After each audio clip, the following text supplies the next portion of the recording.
I've been doing these videos for about a year now, and even though I'm a microscopic part of the internet wrestling community, my friends who happen to be casual wrestling fans have referred to me as a smark. I don't refer to myself that way, not that I have any animosity about the term. I'm definitely a mark. I am one of the biggest wrestling fans you will ever find. And when the show is on, my suspension of disbelief is pretty high. It's the smart part. I don't think I'm any smarter than any other fan who's sitting out there who hasn't actually been part of the wrestling industry, which I haven't.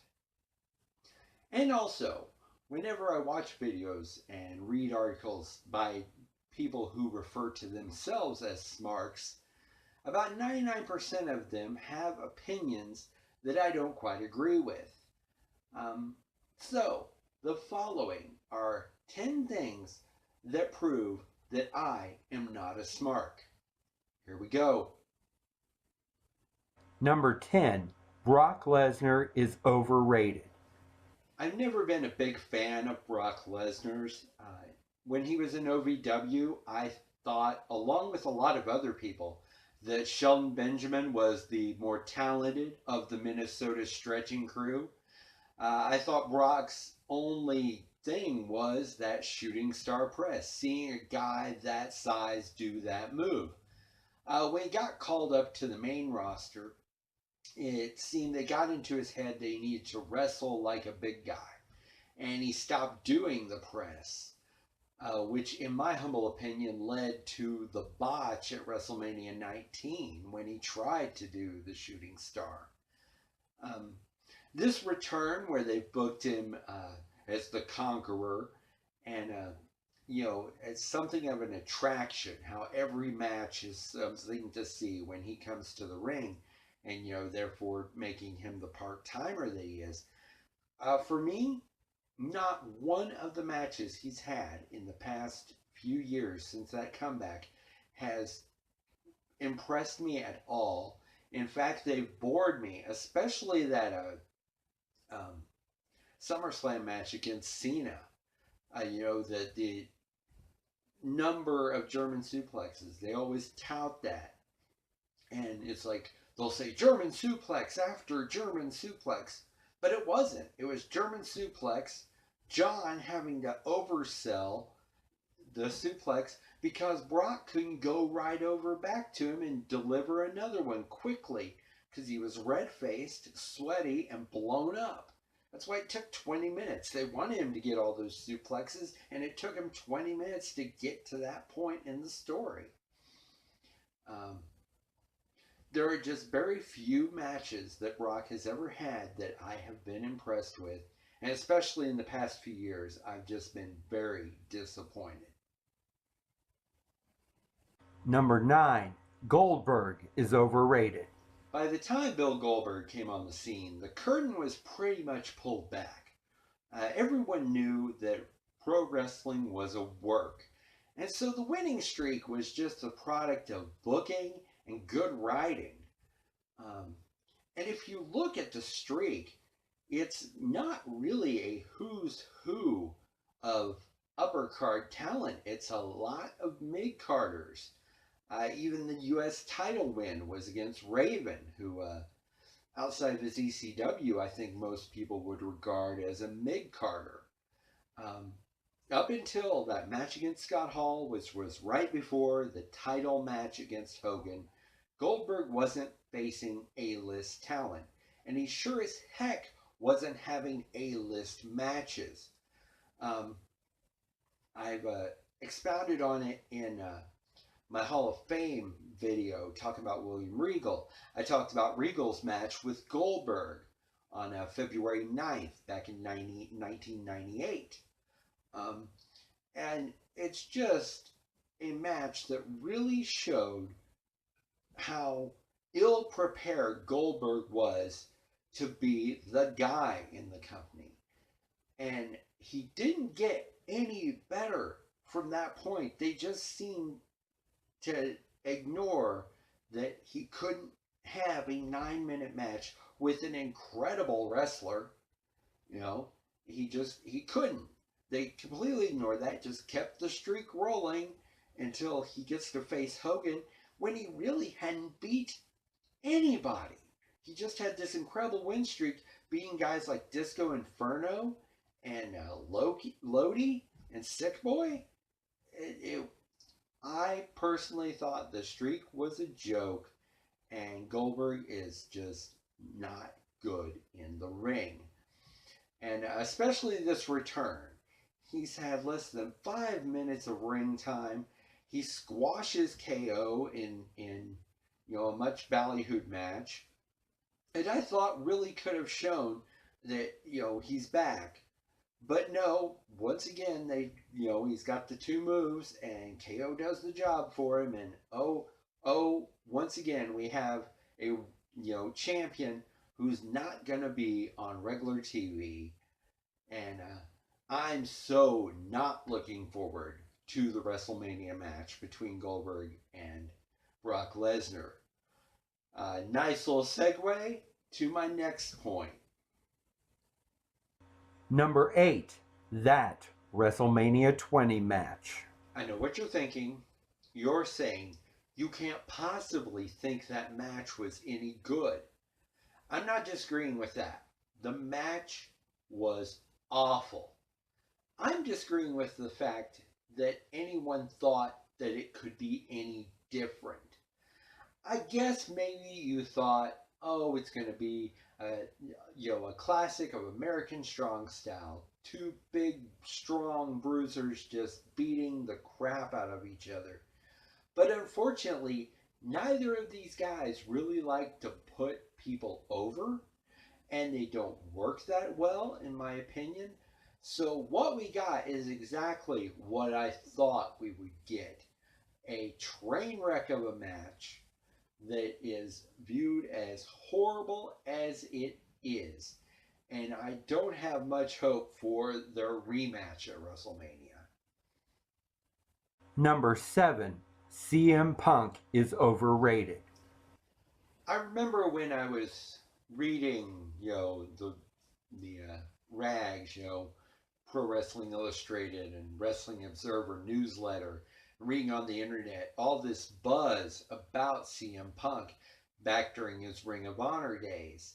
And I hunted out some of the footage, and I was watching the matches just thinking, why are people so excited about this guy? His strikes look incredibly weak. They don't look like they would hurt anybody. His move set is incredibly limited, in my humble opinion. I don't think he's a great sell. I don't think he really works that well.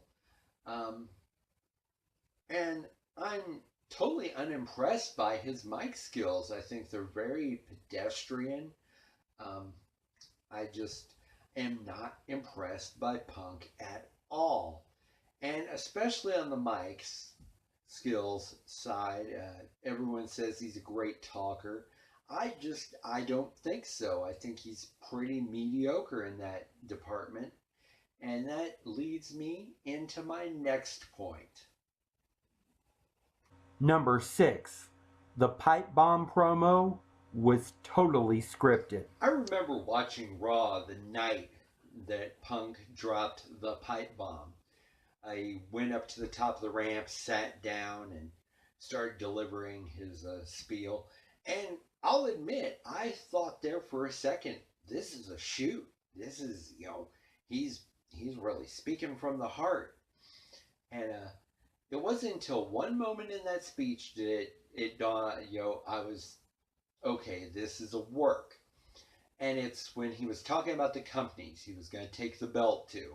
I'm going to take it to New Japan. I'm going to take it to Ring of Honor.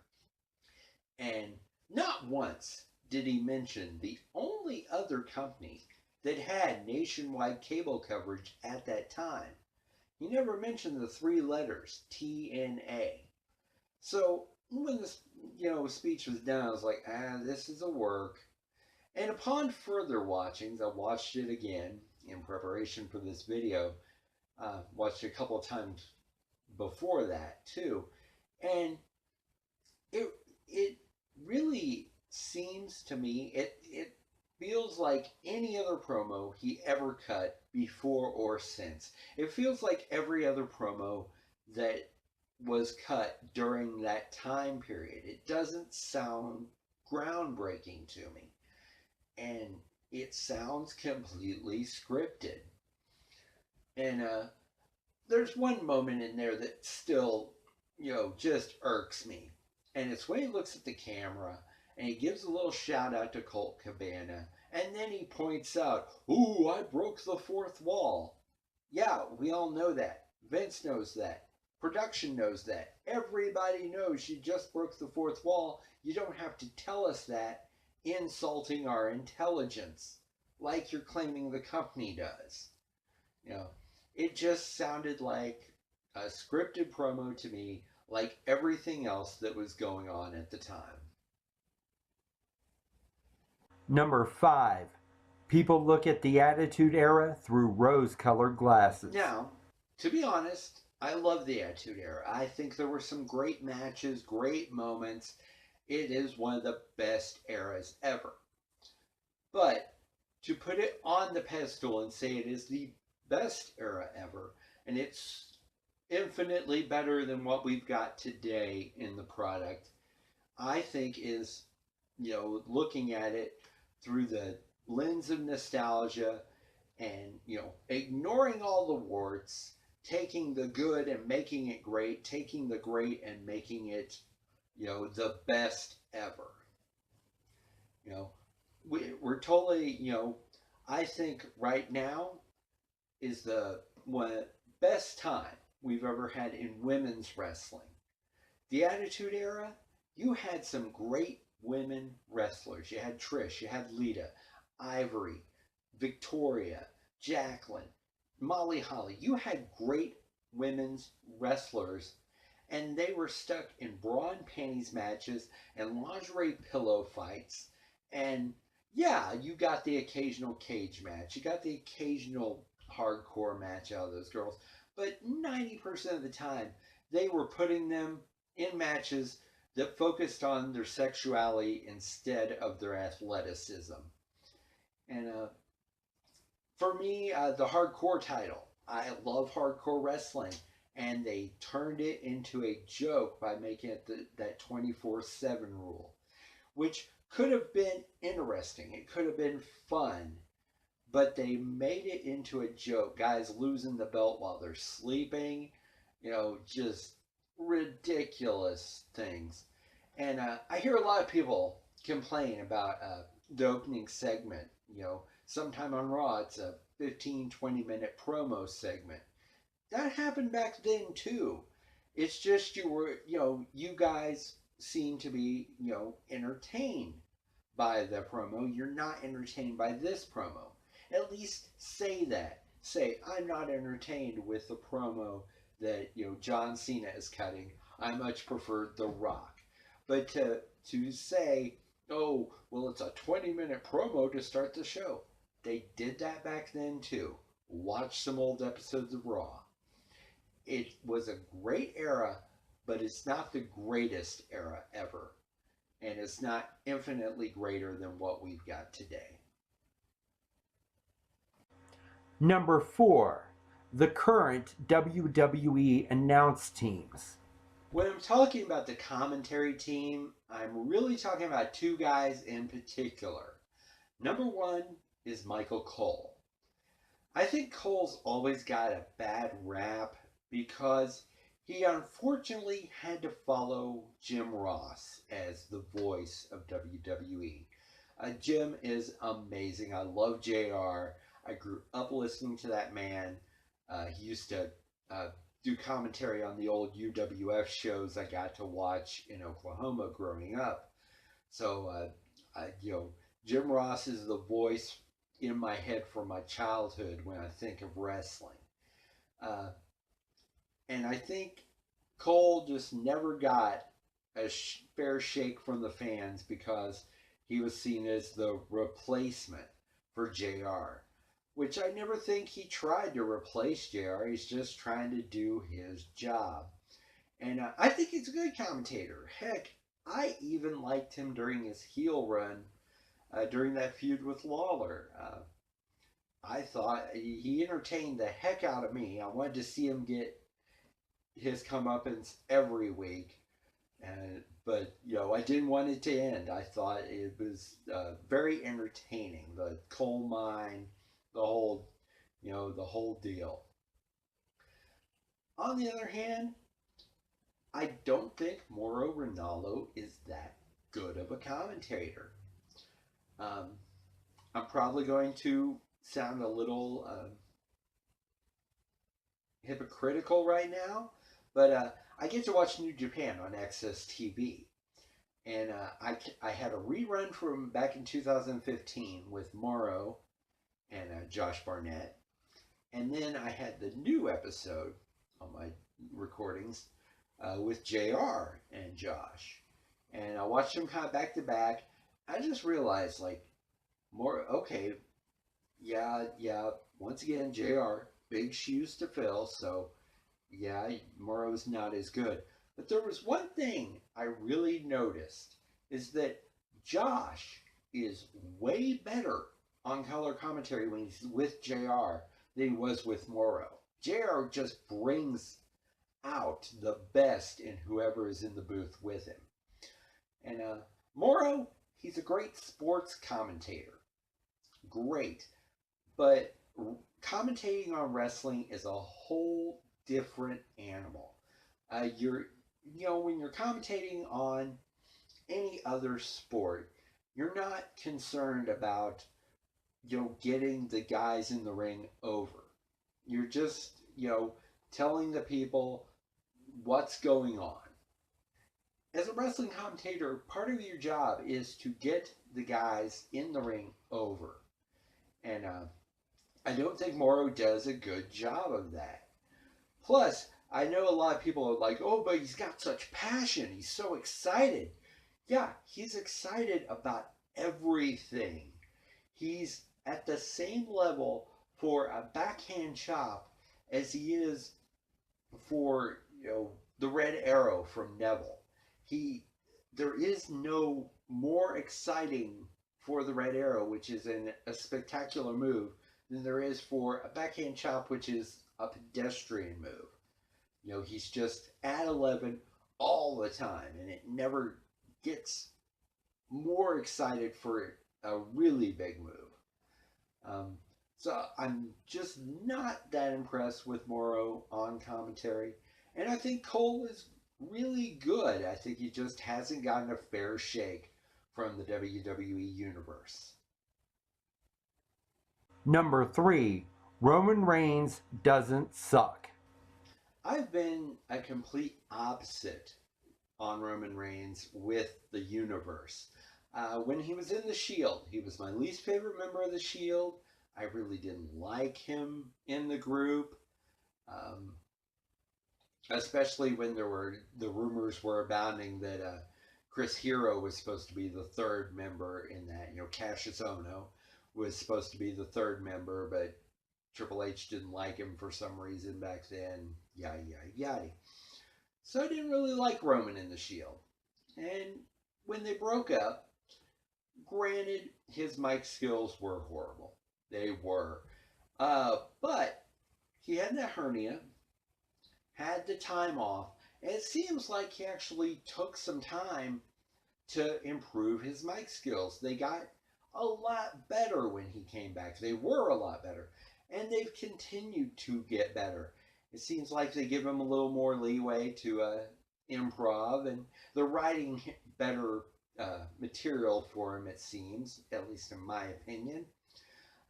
His in-ring work I've always liked, and it's consistently gotten better. You listen to any of the podcasts, and the guys that have worked with him just, praise his in-ring work. Chris Jericho talks about how he's really good.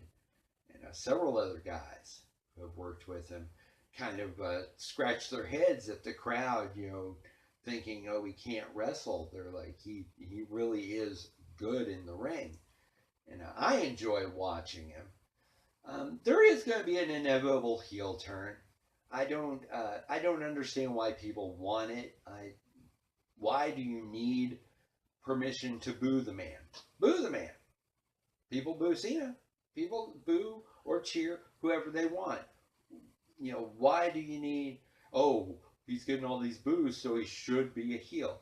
Yeah, that's the common thinking, but, you know, he's getting a lot of cheers too. I see a lot of Roman signs and a lot of Roman t-shirts in that crowd. So he's obviously getting, you know, over in as a face with some of those people, and I'm one of them. So when he turns heel, I think that'll be interesting. I can't wait to see, you know, how his promo work goes when he does make the turn. Um, so we'll see. Number 2, John Cena doesn't suck. If you watch my first video in this series, you know I'm a big John Cena fan. He's my current, you know, favorite current active wrestler. Um, I understand why people don't like him. There's always this, you know, somehow need to want to see the top guy, the good guy, get a black eye, and you know, just the hate for the white meat baby face is a knee-jerk reaction sometimes. So I get that, but a lot of the knocks on Cena, I don't get. Uh, you know, people saying, well, all of his promos are just scripted, you know, they're just written real well. Yeah, you can have a great script and a bad actor. He gets great material and he delivers it very well. Um, People say he can't wrestle. I completely dismiss that. Talk to any of the guys he works with, you know, all the way as he was coming up and currently, they'll tell you, you know, he is a really good worker, and he's constantly trying to improve his game, adding new moves to the repertoire a lot. He's not just the 5 moves of doom. Um, Sometimes those new moves don't quite work out well. I myself think he should have abandoned the springboard stunner a long time ago. I don't think it looks that good. But he's constantly trying new things in the ring. And, you know, that whole knock on, oh, Cena doesn't put people over. You know, okay, maybe he went on an incredible win streak, but there's a lot more to putting a guy over than just losing to him. You can lose to a guy and make him look like complete crap. And you can beat a guy and make him look like $1,000,000. And Cena, you know, Cena does whenever he's winning. A match that comes to mind is that match they had with Sami Zayn during the USA Championship Open Challenge. Um, you know, he made Sammy look like $1,000,000. He let Sammy get, you know, almost his entire repertoire in, except for the haluva kick, and you know, I thought that was a good idea because you knew Cena was going to go over. You knew Cena was going to win that match, more than likely. And you know, for him to kick out the haluva kick on a Monday Night Raw, that would have made that move look a little weak, and you know, so it would have made by proxy Sammy look a little weak. So, but you let him get you know, got that corner DDT, you let him get the Blue Thunder Bomb, you let him get all of his stuff in, and made him look great.